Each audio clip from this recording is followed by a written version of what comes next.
Hello everyone. ఇవాళ మనతో పాటు ఉన్నారు సీనియర్ జర్నలిస్ట్ దాము బాలాజీ గారు. వారితో మాట్లాడదాం.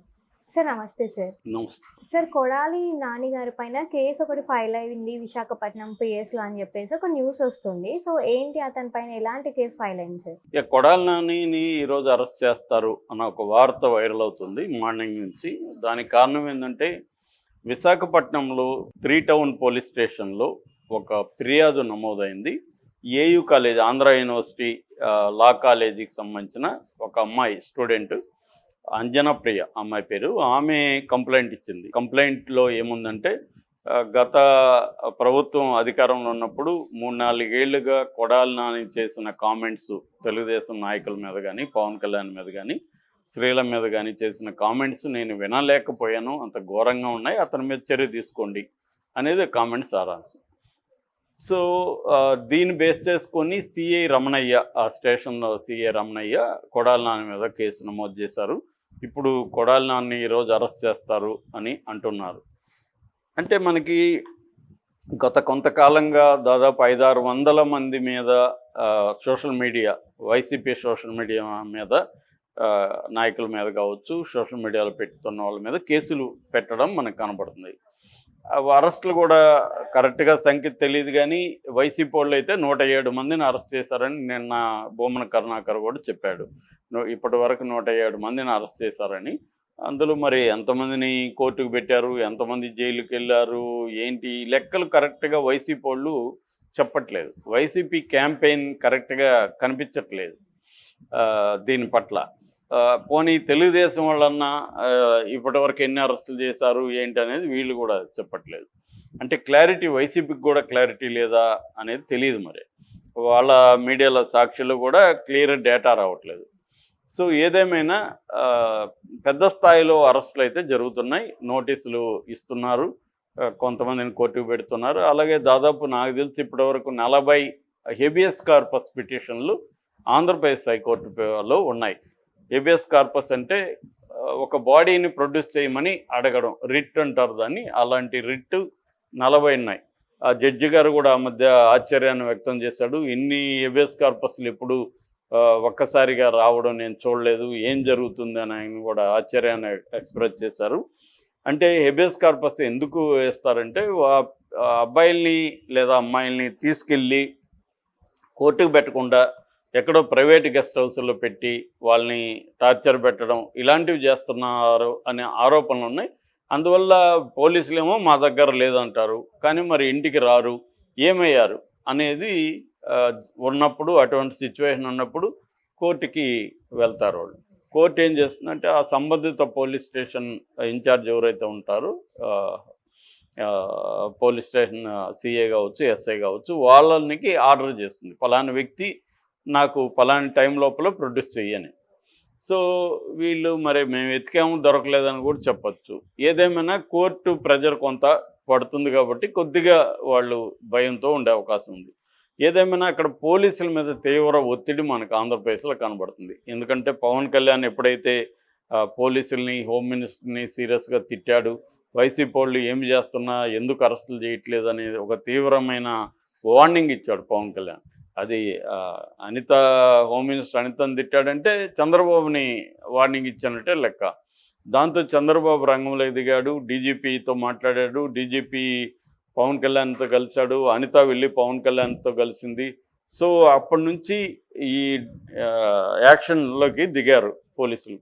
ఎప్పుడెప్పుడో పెట్టిన కేసులు, ఎప్పుడెప్పుడో పెట్టిన పోస్టుల మీద ఇప్పుడు కేసులు, లేకపోతే పాత కేసుల్లో 2014-19లో పెట్టిన కేసులు. తర్వాత ఇంకొక ప్యాటర్న్ ఏంటంటే ఎవరెవరో సంబంధం లేని, ఇప్పుడు ఈమెవరు అంజనప్రియకి నానికి ఏమి సంబంధం, అంజనప్రియకి తెలుగుదేశానికి ఏమి సంబంధం, ఆయన తిట్టిన వాళ్ళు ఎవరు కేసులు పెట్టాల. ఆయన తిట్టిన చంద్రబాబు, లోకేష్, పవన్ కళ్యాణ్ వీళ్ళెవరు పెట్టాల, ఎవరో సంబంధం లేదు. మొన్న ఆర్జీవి మీద కూడా అంతే, ప్రకాశం జిల్లాలో ఎవరో సంబంధం లేని వ్యక్తి ఆర్జీవి మీద కంప్లైంట్. ఈ మొత్తం ప్యాటర్న్ అంతా ఇలా కనిపిస్తుంది. ఎవరో సంబంధం లేకుండా ఎక్కడో ఒక పోలీస్ స్టేషన్లో కంప్లైంట్ ఇస్తారు, వాళ్ళు దాని మీద ఎఫ్ఐఆర్ రిజిస్ట్రేషన్ చేసేసి నోటీసులు ఇస్తారు. ఇది ఈ ప్యాటర్న్ ఒకటి కనబడుతుంది మనకి ఓవరాల్గా. సో బాధితులు ఇవ్వకుండా ఎవరో ఇవ్వడం. ఇప్పుడు ఈమె నేను చూడలేకపోయినానండి. ఇప్పుడు ఆమెకి అడిగే ప్రశ్న ఏంటి? తెలుగుదేశం వాళ్ళు వైసీపీ వాళ్ళని తిడతా ఉంటే చూసావా నువ్వు? అని అడుగుతారు కదా! ఎందుకంటే 2 పార్టీలోళ్ళు తిట్టుకున్నారు.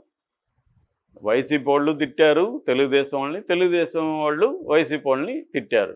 వైసీపీ వాళ్ళు తెలుగుదేశానికి సంబంధించిన మహిళలు, ఇటు భువనేశ్వర్ కావచ్చు, ఇటు నారా బ్రాహ్మణి కావచ్చు, పవన్ కళ్యాణ్కి సంబంధించిన మహిళలు, ఆయన 3 పెళ్ళిళ్ళు చేసుకున్నారని ఇవన్నీ వాళ్ళు కూడా నీచంగా మాట్లాడారు. అట్లాగే వ్యక్తులను కూడా లోకేష్ని పప్పు అనడం, ఇంకొక రకరకాల పేరుతో బుల్లిబాబు అనడం, ఇంకొక బాబు అనడం, ఇలాగా వాళ్ళు కూడా చేశారు.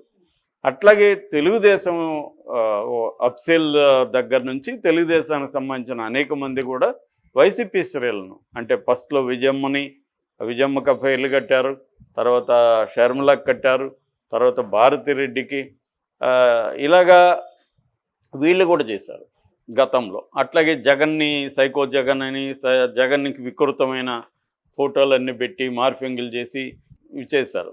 సో ఇలాగా ఇరువైపులా మనకు కనబడతాయి. మన కామన్ పీపుల్గా మనం ఆలోచిస్తే ఇద్దరు కూడా ఈ దీంట్లో ఎవరు ఎక్కువ, వాళ్ళు ఎక్కువ అంటారు, వీళ్ళు ఎక్కువ అంటారు, మనం తోచలేము, కానీ కనబడతాయి. సో కనబడినప్పుడు ప్రభుత్వం నిష్పక్షపాతంగా ఉంటే ఇద్దరి మీద కేసులు పెట్టాలి, కానీ ఒకరి మీదే పెడుతుంది. దీనికి వీళ్ళు చెప్పేది ఏంటంటే, గతంలో జగన్ చేయలేదా ఈ పని, ఇప్పుడు వచ్చి ధర్మం న్యాయం అని మాట్లాడుతున్నారని ఆంధ్రజ్యోతిలో ఈరోజు కొత్త పలుకులో కూడా రాసి. కరెక్ట్, జగన్ చేసింది తప్పు 100%. జగన్ చేసింది ఘోరము. జగన్ కేసులు పెట్టి అరెస్టులు చేయడం అనేది జగన్ చేసింది తప్పు. ఇవాళ జగన్కి మాట్లాడే హక్కు ఉందా? ఖచ్చితంగా మాట్లాడే హక్కు లేదు జగన్కి. ఎందుకంటే తను చేసినప్పుడు తన మీద వేరేవాడు చేయడా? కాబట్టి జగన్కి ఏ అర్హత ఉంది? అలా ప్రశ్నించే అర్హత, డెమోక్రసీ, న్యాయము, అన్యాయం అనే ఆక్రోశించే అర్హత జగన్కి లేదు. ఒకవేళ జగన్ మాట్లాడాల్సి వస్తే ఎలా మాట్లాడాలి? మేము కూడా ఇలాగ తప్పు చేసాము, గతంలో మేము కూడా ఇలాగ కేసులు పెట్టాము, సో కరెక్ట్ కాదు, ఇప్పుడు మీరు అలాగే పెడుతున్నారు, నేను చేసింది తప్పే, ఇప్పుడు మీరు చేసేది కూడా తప్పే అని చెప్పితే ప్రజలు కొంత ఆలోచిస్తారు. కానీ నేను చేసిందంత కరెక్టు, నువ్వు చేసింది మాత్రమే తప్పు, ఇది ప్రజాస్వామ్యానికి విఘాతం అంటే ఎవడు నమ్మడు. సో అది జగన్ వైపు ఉన్న, జగన్ కావచ్చు వాళ్ళ బ్యాచ్ అందరూ మాట్లాడుతుంటే అది కాదు. కానీ ఒక కామన్ పీపుల్గా జనం అడిగేదేమో, నేను మొన్న కూడా మా ఏరియాకి గ్రామాలకు వెళ్తే అక్కడ పీపుల్ అడుగుతున్నది ఏంటంటే, మీ రివెంజ్, మీరు వాళ్ళు వచ్చినప్పుడు మీ మీద కేసులు పెట్టుకుంటారు, మీరు వచ్చినప్పుడు వాళ్ళ మీద కేసులు పెట్టుకుంటారు, మరి మా సంగతి ఏంటారు బాబు, మాకేమి మీరు చేస్తున్నారు, మేము కదా మిమ్మల్ని ఎంచుకుంది, ఈ రివెంజ్ ఆపరా మీరు అని అడుగుతున్నారు. అయితే తెలుగుదేశం నుంచి కూడా ఈ ప్రెజర్ తెలుగుదేశానికి వస్తుంది బలంగా. నిజానికి పవన్ కళ్యాణ్కి కూడా వస్తుంది. పవన్ కళ్యాణ్ జనసైనికులేమి తక్కువ వాళ్ళు కాదు, వాళ్ళు కూడా విపరీతంగా పోస్టులు పెట్టడం, వాళ్ళు ఇంకా కొట్టడానికి రావడం. ఇక్కడ ఆయన పోసాని కృష్ణమురళిని చూసాం కదా.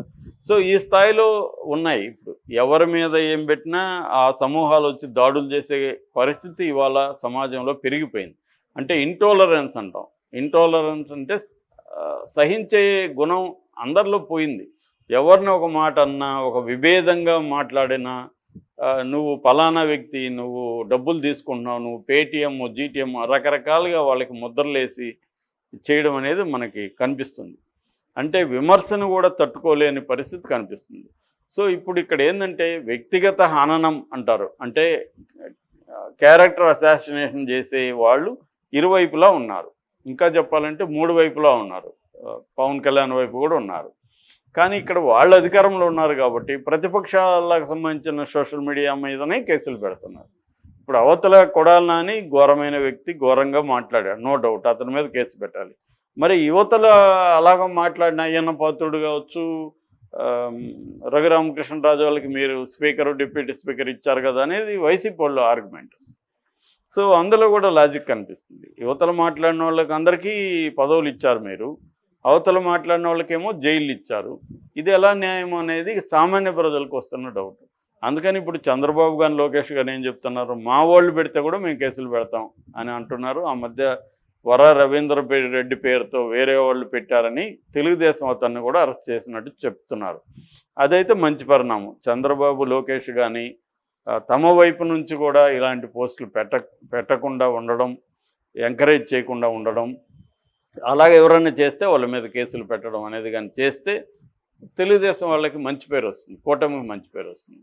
అది కాకుండా కేవలం జగన్కి సంబంధించిన వాళ్ళని మాత్రమే చేస్తే కూటమికి చెడ్డ పేరు వస్తుంది. జగన్కి ఎలాగ చెడ్డ పేరు వచ్చిందో కూటమికి కూడా అలాగే చెడ్డ పేరు వస్తుంది. ఎందుకంటే ప్రజలు ఏం ఆలోచిస్తారు, దీనివల్ల ప్రజలకి ఏమైనా ఉపయోగమా?